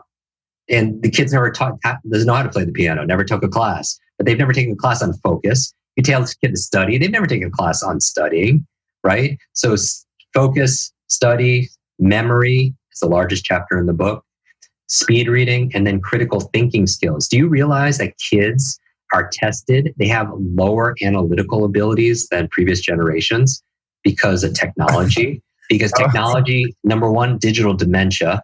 It's you're outsourcing our memory to our devices, so we can't even remember a phone number anymore. Not that you want to memorize 200 phone numbers, but isn't it concerning we can't remember one? or a PIN number or our phone call or a conversation we just had or what we're going to say or someone's name. Memory is a muscle, right? And you have to keep that fit. But there's a new term in healthcare called digital dementia, a high reliance on technology to do the remembering for us. It's equivalent of if you took Lyft or Uber to go 5 blocks, or you take the escalator or the elevator every single time instead of taking the stairs. There's a physical toll, there's atrophy, and there's atrophy here for not using our brains. Wow. So, that's really interesting what you're saying about the critical thinking, though, and I'm going to sound like a crotchety old man now at 49 years old, but I definitely have noticed in the past, say, 11 years that I became a business owner and had employees and would hire people considerably younger than myself, that I've been repeatedly shocked at their lack of ability to think critically. And usually when they would stumble on something, the answer to me, and this is my own laziness too, but I would always think, you could have just looked that up online. Like right. The question that, even the critical thinking to go somewhere for the answer, right, seem to be lacking oftentimes. And I wondered generationally, what the hell? Like no one my age, no one I know is that inept. And It's like these people were not intelligent or great people or talented and all those things. Otherwise, I never would have hired them. But it just repeatedly, my business partner and I would be like, what the hell is wrong with this generation? Whatever I don't know if they're millennials or maybe the one after that. And you just described the phenomenon that's very present. There are 4 technologically driven phenomenons that are creating health issues and productivity issues and peace of mind issues. Really simply, there's digital deluge, information overload, information anxiety, which creates higher blood pressure, compression of leisure time, more sleeplessness, too much information. We're drowning information and we're not taught how to swim today because the amount of information is way more than it was a generation ago, right? So that's why we teach speed reading, study skills. The second one is digital deluge. After that is digital distraction. We talked about the phones. How do you have focus? How do you get things done in a world full of app notifications, social media alerts, rings, dings, pings? I mean, it's just our attention's everywhere, right? And so that's why we teach focus, a whole chapter on focus. And then there's digital dementia, which we just talked about, where we're outsourcing our memory to our smart devices. That's why we train memory, a whole chapter on memory. And then finally, the last supervillain, the 4th horseman of the apocalypse for, like our mental potential is really digital deduction. Digital deduction is where we're relying on technology to do the thinking for us. It's like GPS. It tells us where and when to turn. And we never have to develop those visual, spatial, locational skills. Digital deduction is where, everything is recommended for us. And I love the convenience of all this. I love a convenience that I don't have to look up a number. I could just hit a button or say it or something like that. Or I could just hit in an address. I love that convenience. But technology is convenient, but it could also cripple us if we just rely on it in totality. So digital deduction is where everything, I'm not talking about just fake news, where everything is spoon-fed for us. So kids nowadays, and even as adults, we don't have to have critical thinking skills. We don't have to be able to rationalize. We don't have to be able to use analytical skills. And so that's why in the book, we have a whole chapter on how to think, because school teaches you what to learn and what to think, but not how to learn and how to think. So how to make decisions, how to solve your own problems step by step. And so that's in the methods section. So we have mindset, right? All 3 of them. This is the triple A's. You have the mindset, you have the motivation, and you have the methods to be limitless. Now here's... In the 3rd circle here, for those of you watching the video, you'll see my little Mickey Mouse head. The methodology is included within that. Is it the S3, the small? So small, simple step. I've still put in the motivation as the motivation chapter. Okay. And so I tell people how to take things and make them small, simple steps and have clarity. And then I go into flow states and habits because ultimately in flow states, it's in motivation because when you're in flow, you're in that zone, you lose your sense of time and self and very little effort. That's when it requires no motivation, right? But in order to get there, there's certain habits to help trigger that. That's in the area of motivation. But here, watch this. When you look at your Venn diagram, where mindset crosses over with motivation, that crossover is inspiration. And we all know, I'm going to give you 3 I's. I just gave you 3 M's. So here are 3 I's. where says we all know that there are experts on mindset. There are books on mindset. And one of my favorite books, Dr. Carol Dweck, wrote a book called Mindset. Amazing book, right? And there's speakers and experts and books on motivation. Where they cross over, you have inspiration. You have inspirational speakers, inspirational quotes and movies, right? And that give you the right mindset and they motivate you a little bit. So that's inspiration. Where mindset crosses over with methods, you have the second I, which is ideation. Mindset is in your mind. You know it's possible. You know what you deserve. And methods are in your mind. You know the process for achieving it. But it stays in your mind because you lack the motivation. So where mindset and methods cross over, you have ideation. And finally, where you have motivation cross over with methods, where you have drive, purpose, energy, and you know what to do. You have the methods, you have implementation. That's the third I, implementation. But you're still stuck in that box because you will only implement to the point where you believe is possible or to the believe you deserve, right? You could be motivated to get in a great relationship. You could have taken relationship classes, so you know the methods on how to meet somebody and how to cultivate a good relationship and have a great marriage. But if you don't believe it's possible, you're not going to get that result. And if you don't believe you deserve it, you're not going to get the result, right? So that mindset has to be there. Or you could have the mindset and know the methods, but you're not doing anything because you lack the motivation. So you're still stuck in the box. Or you could have the mindset and the motivation, right? That's there, but you don't know what to do, right? And you use old things or you rely on just luck and you don't get the optimal performance because you're not doing all the things that you even talk about. Like a lot of the shows that I listen of yours, whether they're in performance or biohacking, those are those methods. So this works all together, and where all three circles come together is a fourth I, and that's integration. Oh, integration. Wow. This is so good, dude. Congratulations. Thank you. This is really cool. This is the limitless state. And so map over that house that you want, and because it becomes an explanatory schema. You look at that Venn diagram, the limitless model, and saying, why don't I have that house yet? Is it my mindset? Is it do I not feeling the purpose? Am I not having enough energy? Have I not broken it down to an actual step? And how the small steps relates to method. The method is the series of steps, right? The method is the actual process for doing something. But a small, simple step gets you momentum and moves you in the right direction so you can activate an actual method. So not only is it an explanatory schema where we feel stuck, I don't have that relationship. Why? Do I feel like I deserve it? Do I believe is it impossible? Am I not motivated to get into that relationship? Or do I not know how to meet that person or how to go deeper with that person or communicate their love languages or whatever? Now, I map it over to learning because I think if there's one skill to master in the 21st century, the first and foremost skill is your ability to learn faster because it's a meta skill.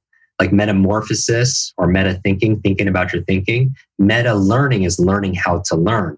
Because if you can learn how to learn, you can apply that towards management, music, marketing, Mandarin, money, anything gets easier after that. That's like you being able to grant your own wish.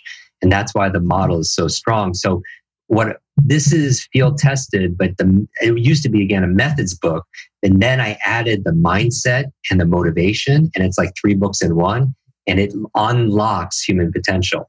And also not only can it explain why you are where you are, it could also be a model or framework to role model genius. That if somebody is getting results you want, use this model and break it down by chapter, saying, what's their mindset? What are their global beliefs they have around this thing, right? How do they look at it in terms of deserving this? Or maybe what is their reason or purpose? How are they cultivating sustainable energy? What are their small, simple steps they are taking, in their days? Or what's the method for them investing or having that, that body mass index or whatever it happens to be?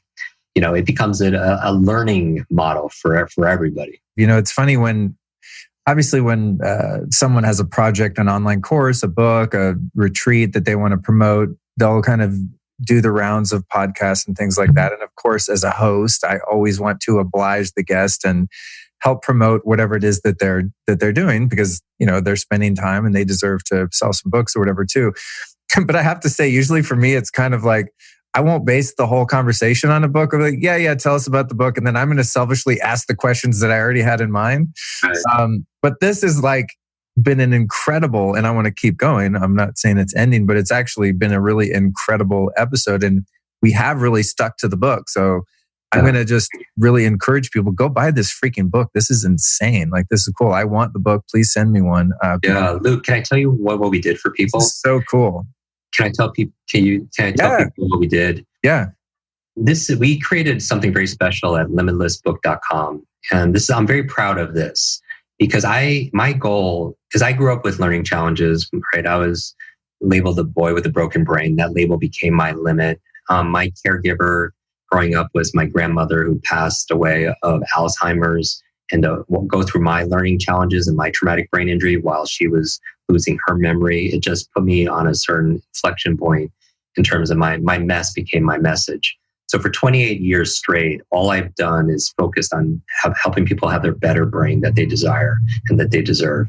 My mission is no brain left behind. And this is my very first book in 28 years. And the reason why I put this out is because, I could have delayed this book because of circumstances that are going on in the world, in terms of where conferences being canceled, media being hijacked. But I feel like this is such an important book because it gives you your power back. It reminds you of who you really are, right? It helps you to manage your mind, being focused and productive if you're working from home or learning from home, to be able to support your kids, support your team, to be able to have a grip over your attitude and have real methods to be able to adapt today where industries are just going away overnight. How do you learn faster and read and apply? So what we did is, my goal for this book is for it to be the most read book of 2020.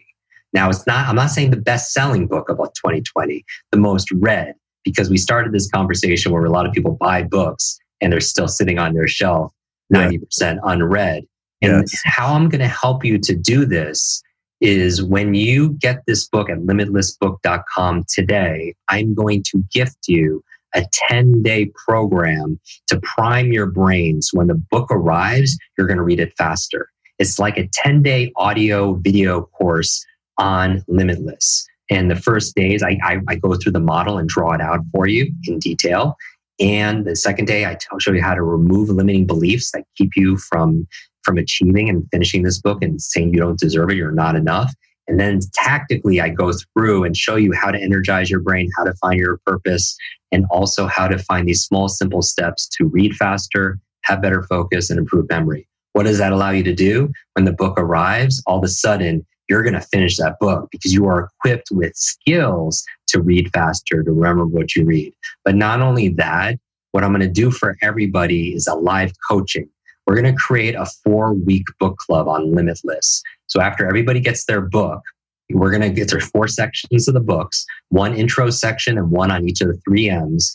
Is what I'm going to do is every single week, we're going to cover one of those sections. So we're all going to read it that week and then come together at the end of the week together like this. And I'm going to answer your burning questions. I'm going to show you how to memorize everything in that section. And more importantly, how to apply everything in the intro, in the mindset, in the motivation, and in the methodology. So that's what I mean about, I want this book to be, I want everyone who gets it, not to let it sit on your shelf, but to actually read it.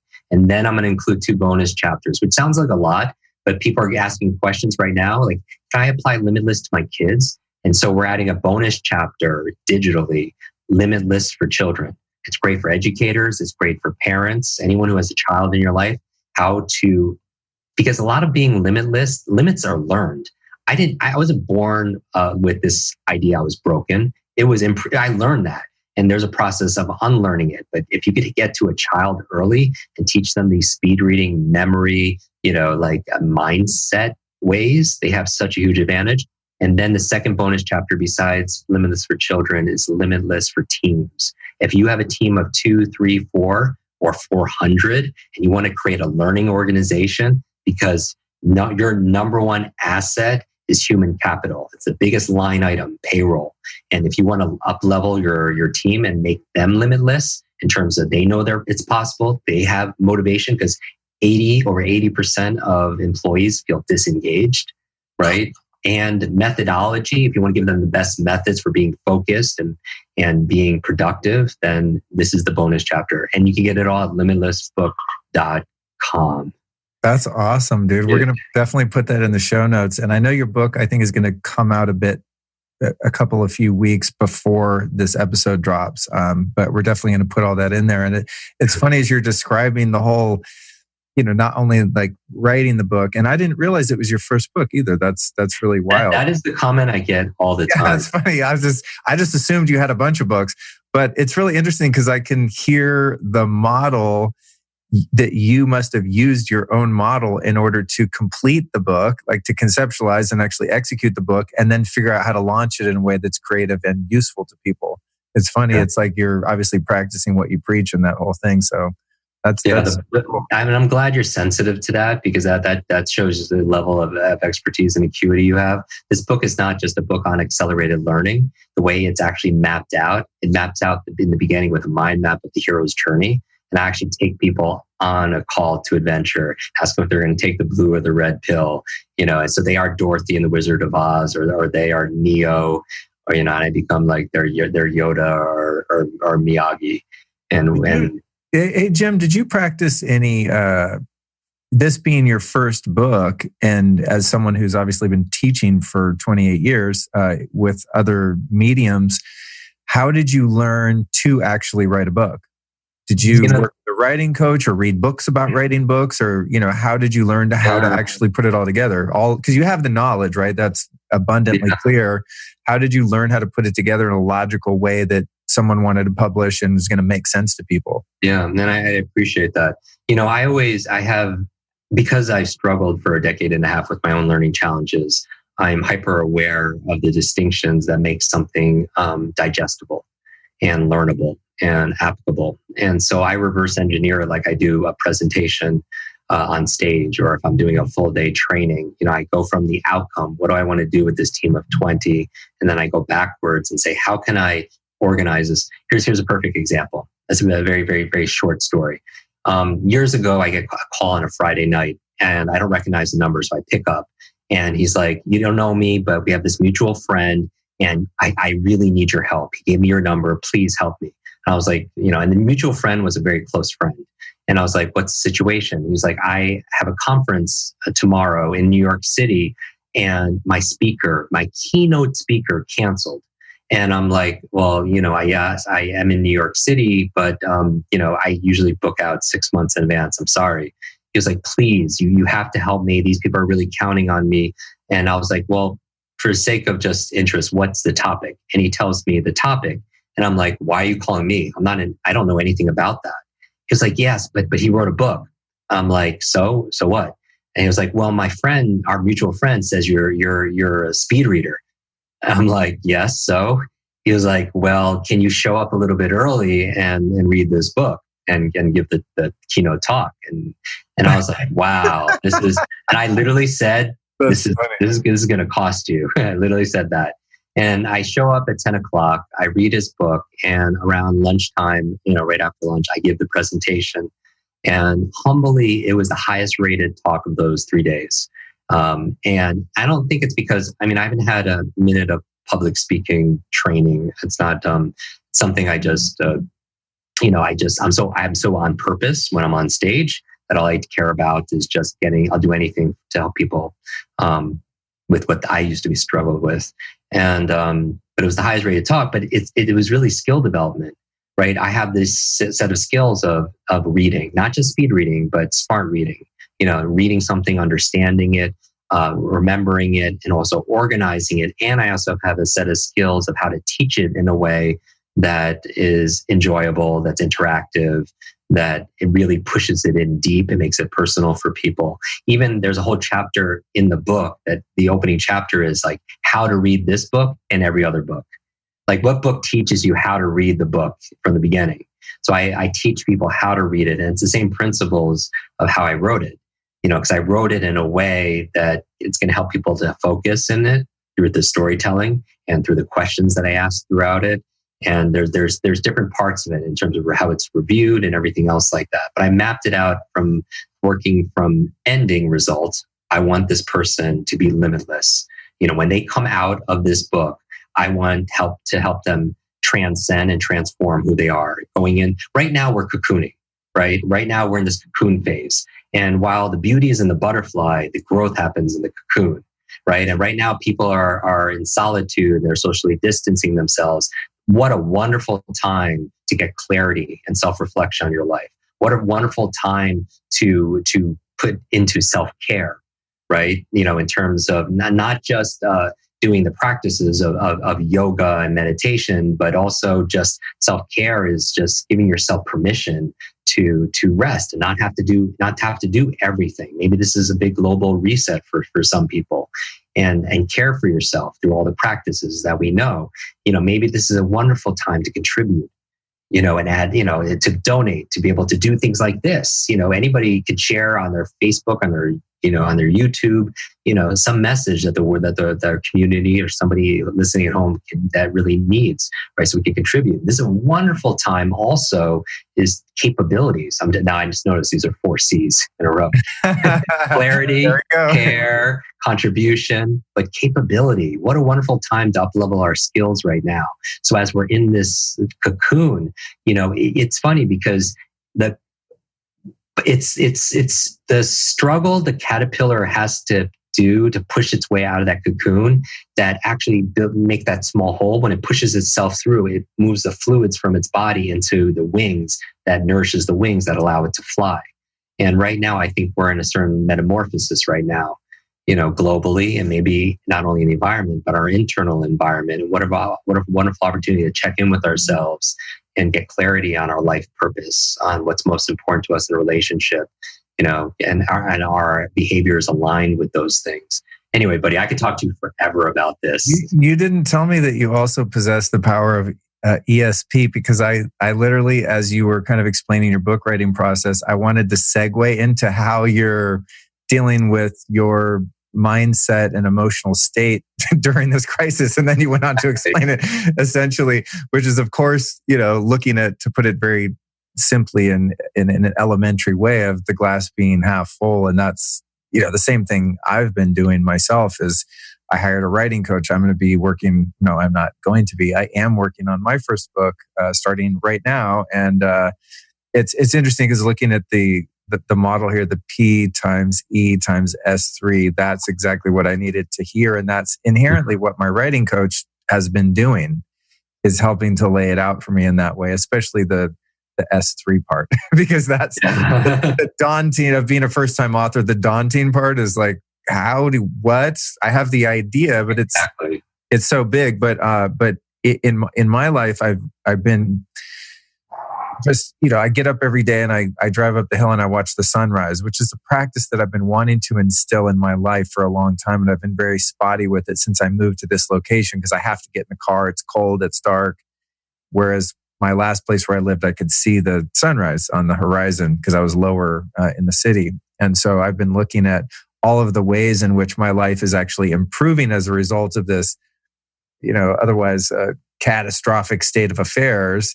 Right. And it, so much of it really is in the perception. And that's not to negate, people that are sick and dying and the obvious economic repercussions of this situation, which we're going to no doubt see unfold in the coming weeks and months and possibly even years. But I think our ability really is in having license and authority over our own thinking and looking at it how we want to look at it. So I love the way you frame that, in that, wow, this is actually a great opportunity that we can use to refine our focus. And that's exactly what I've been doing too. I'm doing all sorts of things that have been on my to-do list for a really long time, and I'm just chasing them and never really executing so many of those things that they're not urgent, but they're things that do need to get done. So yeah, I have this quote in the book that I'll just remind everybody again, just for repetition, is that it's sort of a French philosopher that says, life is the C between the B and the D. Life is the C between the B and the D. B is birth, D is death, C is choice. And life is a series of choices that we make at any given time. And we can always choose our mindset. We can always choose our level of motivation. We could always choose our methods. That we shouldn't be shrinking our dreams down to this current situation, we should be expanding our mindset, our motivation, and our methodology to be able to meet our destiny. These difficult times, they could define us, they could diminish us, or they could develop us. We decide. I'm curious in terms of you being, poised with this great book and getting ready to launch and having all of your, 30 some odd speaking engagements that were booked. I had, 5 or 6 myself that have been postponed, if not, canceled. We'll see.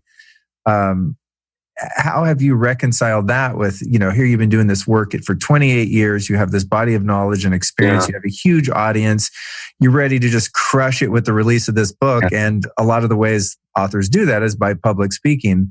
How have you dealt personally with the womp of the timing of this? Like how have you been able to turn around some of the existing facts to the contrary for your own, No, I appreciate it. And, I appreciate you being sensitive to that. This is a legacy work for me, and I'm donating my author proceeds from the pre-launch even to charity. We build schools everywhere from Guatemala to Kenya. We fund Alzheimer's research. These are things that I'm very passionate about. I don't talk about a lot.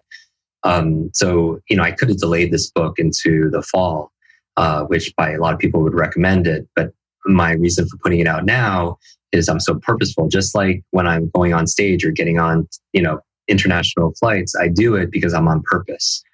And I want to get this book out to people now because this will help people get their power back. When you gift this book to somebody else, it's reminding them of their own power. And how I pivoted on this is just the same way I teach in the book, is that, again, there's this external environment, but it's not about those resources. It's about our own internal resourcefulness. And for me, I can't do anything about what's going on necessarily in the environment, with over 20 plus conferences where I was keynoting, canceling or postponing. That was a big platform for me to build awareness of this book and to, get on this, have it do really well. And maybe it'll take a hit and maybe not, because I'm also not smart enough to know that, people are home and they're reading right now. Right. And they're interested in personal development. They're looking for hope. They're looking for real help right now. Tangible. Everything in the book is very, very practical. It's not just get motivated. It's how to get motivated. It's not just get energy. It's how to have energy. It's not just about, acknowledge your limiting beliefs. It's how to fix and liberate yourself of it. So it's how to speed read, how to do these things that are going to make you more valuable. So I would say that my thought process, I teach a thinking process in the thinking chapter on how to pivot, because I feel like the businesses and the brands and the individuals that will succeed are the ones that can learn the fastest and adapt the fastest and be quick to change. And so as soon as all those conferences got canceled, I had no, say in that. But, then you and I connected, and it's like, hey, this is something that you and I can control, and we could add value to your, the community of people who are on this path. If you're watching this right now or listening to this right now, we're on the same path. It comes in different forms, but we're on this adventure to realize and reveal our fullest potential, and express and be able to do that. I believe the adventure we're on, and as documented in the book, is this hero's journey. And you learn so you could earn, so you could return. You learn so you could earn, you get all the treasures, and then you return, you can be able to give back. And just like what you said it so eloquently, you don't have to force yourself to do these interviews. We do them all the time because it lights you up.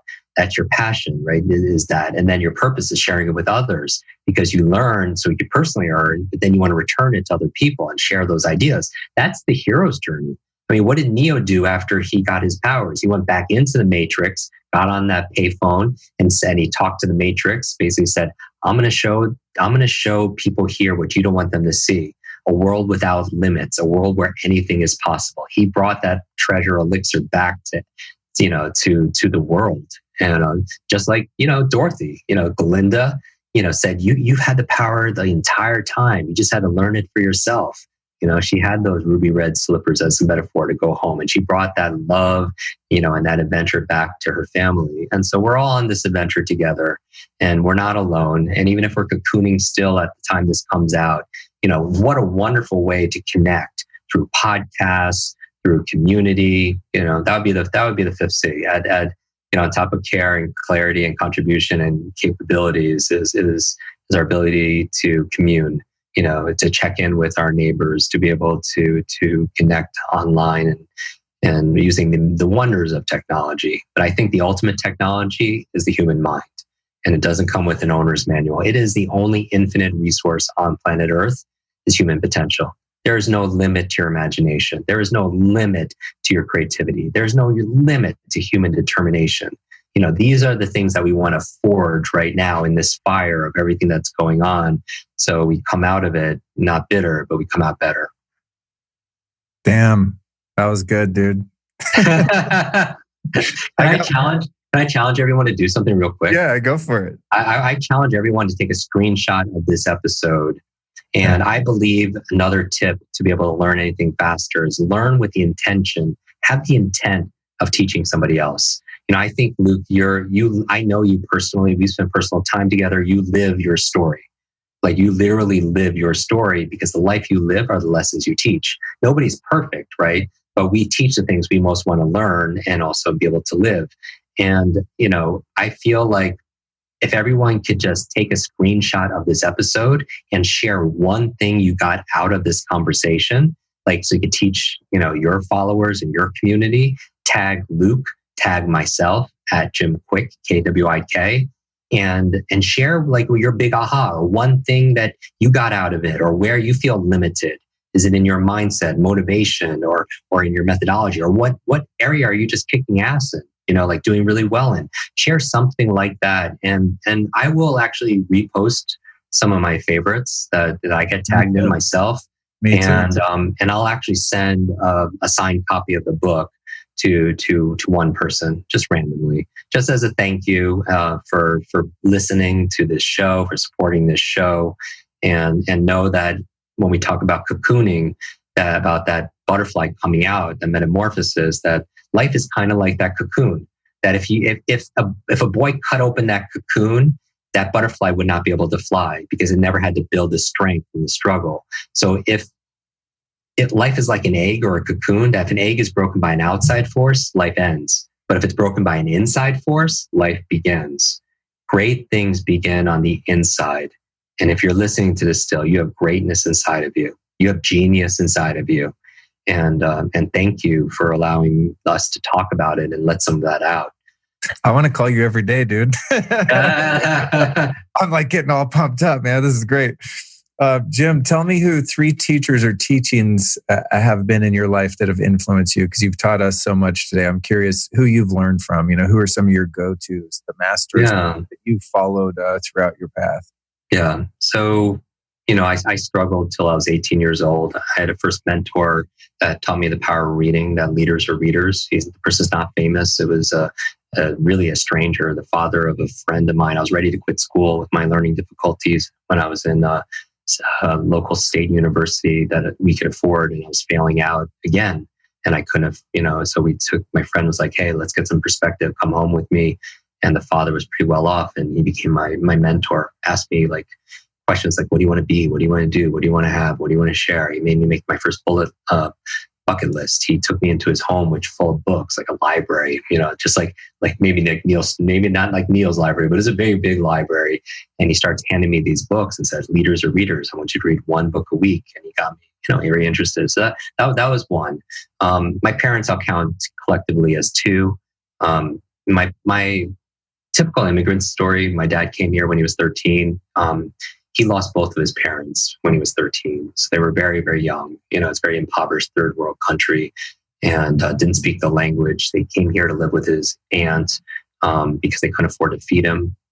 I learned a lot from my dad. We grew up in the back of a laundromat that my mother worked at. So they had many jobs.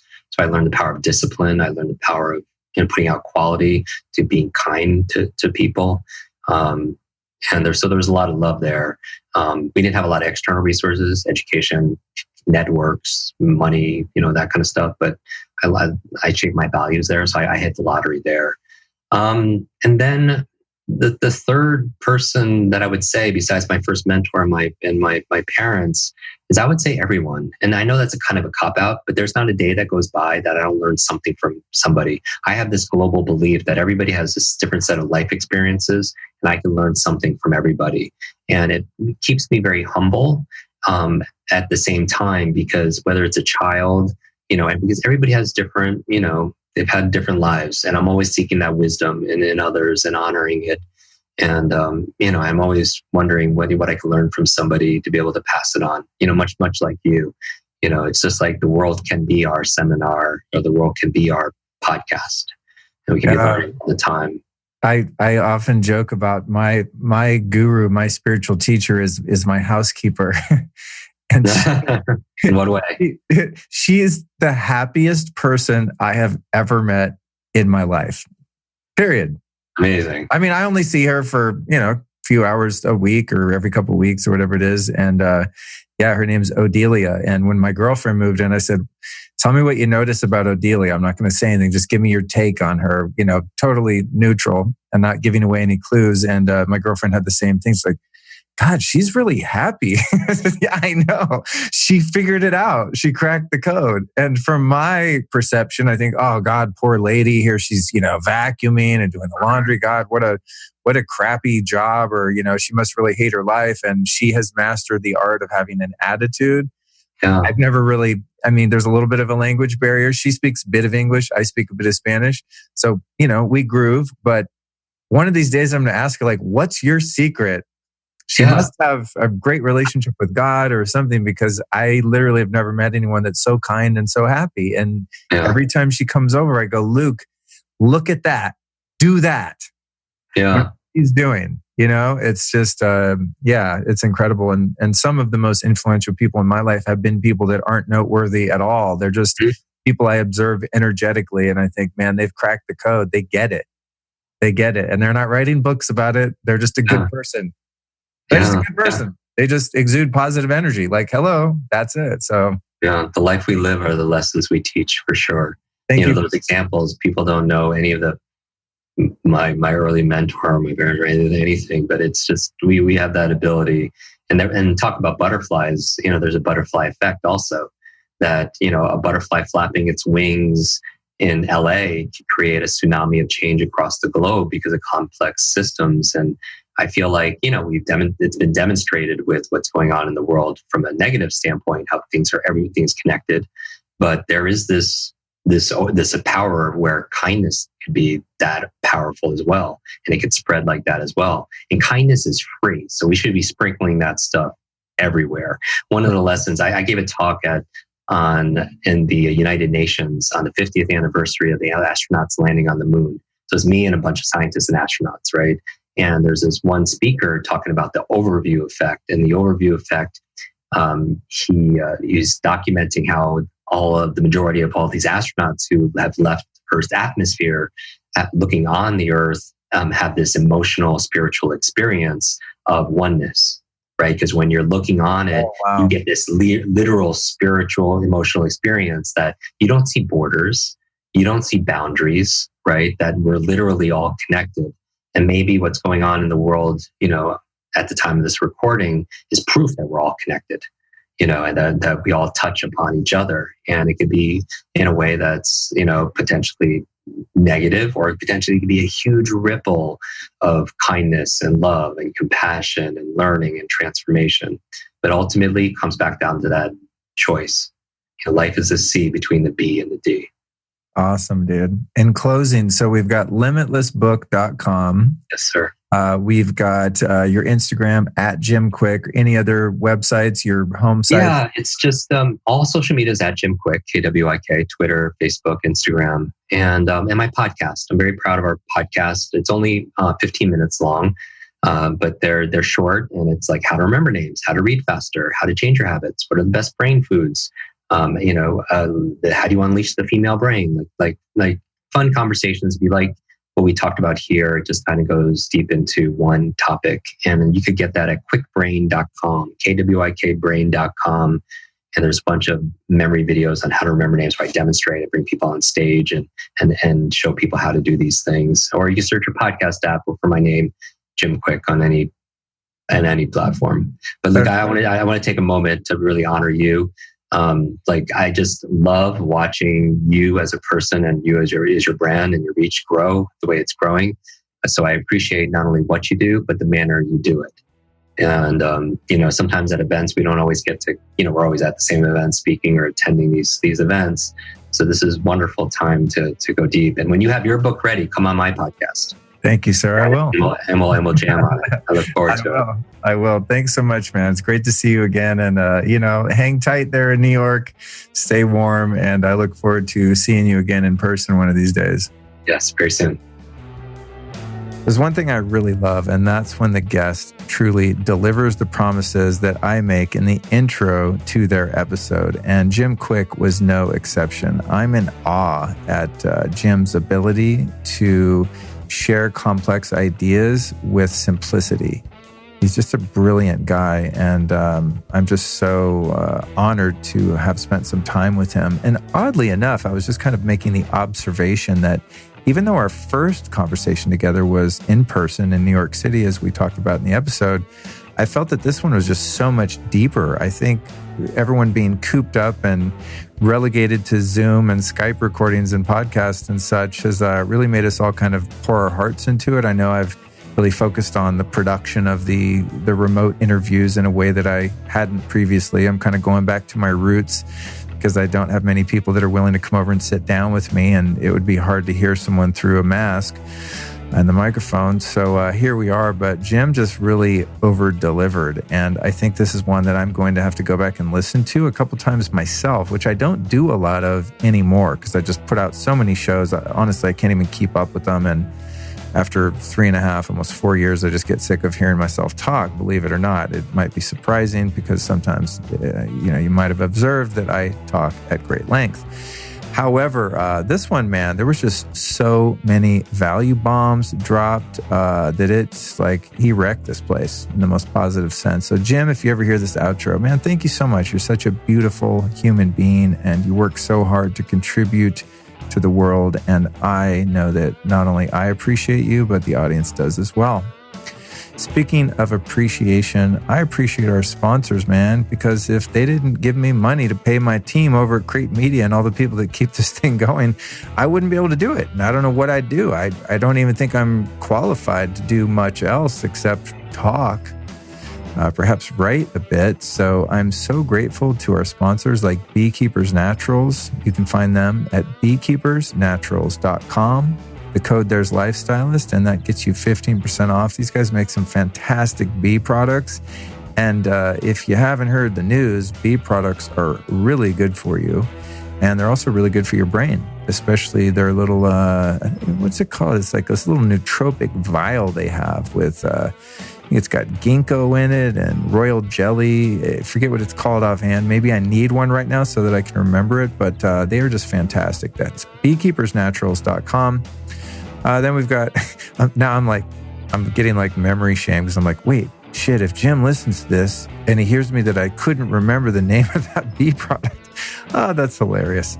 It's funny to make silly observations about your own mind as it's happening. Anyway, back to the sponsors. Joovv, JOOVV.com, joovv.com/Luke. Just today, I was up in my Zen den where I meditate and do all things biohacking. I'm doing a Joovv session. I'm standing on my vibe plate, just vibrating, stretching, listening to a podcast. Actually, no, I was listening to an audiobook, a Ryan Holiday audiobook. By the way, I'd like to get Ryan Holiday on the show. So if anyone knows him, get something in his ear. Tell him, man, you should go do the Lifestylist podcast. Great writer, really great guy. And he made my Joovv session even more awesome. So I can't give you Ryan Holiday, but I can help you find a Joovv at joovv.com/Luke. And then our friends over at Four Sigmatic, you can find them at foursigmatic.com/Luke Story. Enter the code Lifestylist and save 15% off Four Sigmatic's amazing medicinal mushroom and coffee products. They are fantastic. They truly are. And you can find all that stuff. If you don't remember all those links, just go to lukestory.com/store. You'll find all the discount codes and all that stuff. And also at lukestory.com, my mothership website, we've got, one main page for the podcast. And if you click on each individual episode, you'll find links to the complete transcripts too. So every word spoken, including the word I'm speaking right now, will be transcribed and turned into a written document, which makes it really easy to archive information and follow up on things that pique your interest. So I'm really excited to be increasing the production value of the show and just adding everything I can to make it the most useful, valuable content possible. So thank you so much for supporting our sponsors and in so doing, supporting the quality of the show and my ability to aggregate and collect information and present it to you, which is my favorite thing to do. I'm obsessed with learning, and once I learn it, I'm obsessed with sharing it. And that's not possible without you. Otherwise, I'd just be in an echo chamber. And with that, my friends, I want to thank you so much for listening to this here episode, and I can't wait to be back in your ears next Tuesday.